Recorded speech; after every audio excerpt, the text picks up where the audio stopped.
అంత్యాక్షరి ఆడదామా? ఆడదామరా, అంత్యాక్షరి ఆడదామరా. సందమామ రావే జాబిల్లి రావే. దొరికేసావురా, చందమామని చందమామ చేసేసావు కదా. దానికి తోడు మ్యూజిక్ ఉంటది కదా, కెవ్వు కేక. నాకు కొంచెం ట్రిక్ ఉంది, కానీ దానికో లెక్క ఉంది. చివరికి ఈడు కూడా పంచిలేసి ఎత్తున్నాడు. వెల్కమ్ టు షోగాడు. పవర్ స్టార్ పవన్ కళ్యాణ్ నటించిన గబ్బర్ సింగ్ మూవీ గురించి తెలుసుకుందాం.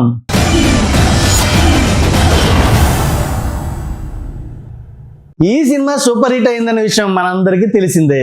ఈ సినిమా అంత పెద్ద హిట్ అవడానికి గల కారణం పవన్ కళ్యాణ్ ని ప్రేక్షకులు ఎలా చూడాలనుకున్నారో అలా చూపించడం. అతని యాక్షన్ అవనివ్వండి, డైలాగ్స్ అవనివ్వండి, స్టైల్ అవనివ్వండి, ఈ సినిమాని ఒక రేంజ్ లో నిలబెట్టేశాయి. దానికి తోడు మ్యూజిక్ ఉంటది కదా, కెవ్వు కేక. దేవి శ్రీప్రసాద్ పవన్ కళ్యాణ్ కాంబినేషన్ లో వచ్చిన జల్సాలో సాంగ్స్ ఎంత పెద్ద హిట్ అయ్యాయో మళ్ళీ ఆ రేంజ్ లో గబ్బర్ సింగ్ సినిమాకి సాంగ్స్ అందించారు. ఈ సినిమాలో హీరోయిన్ ఉంటుంది కదా, ఆకాశం అమ్మాయి అయితే నీలా ఉంటుందే, నీలా ఉంటుందే. అబ్బాబ్బాబ్బా, ఏం చేస్త్రీ ఎప్పుడు ఇలాగే చేస్తారా, ఈ మధ్యలో చేస్తున్నారా? ఈ సినిమాలో కామెడీ కూడా అదే రేంజ్ లో ఉంటుంది. అంత్యాక్షరి ఆడదామా? ఆడదామరా, అంత్యాక్షరి ఆడదామరా. సందమామ రావే జాబిల్లి రావే. దొరికేసావురా, చందమామని చందమామ చేసేసావు కదా. మరి డైలాగ్స్ కోసం సపరేట్ గా చెప్పాలా ఏంటి? నాకు కొంచెం ట్రిక్ ఉంది, కానీ దానికో లెక్క ఉంది. చివరికి ఈడు కూడా పంచిలేసి ఎత్తున్నాడు. రాసుకో.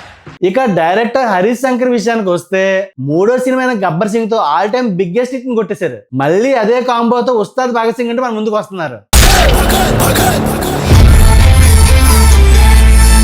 పవన్ కళ్యాణ్ కి అతి పెద్ద ఫ్యాన్ అయిన బండ్ల గణేష్ గబ్బర్ సింగ్ మూవీని నిర్మించి స్టార్ ప్రొడ్యూసర్ గా ఎదిగారు.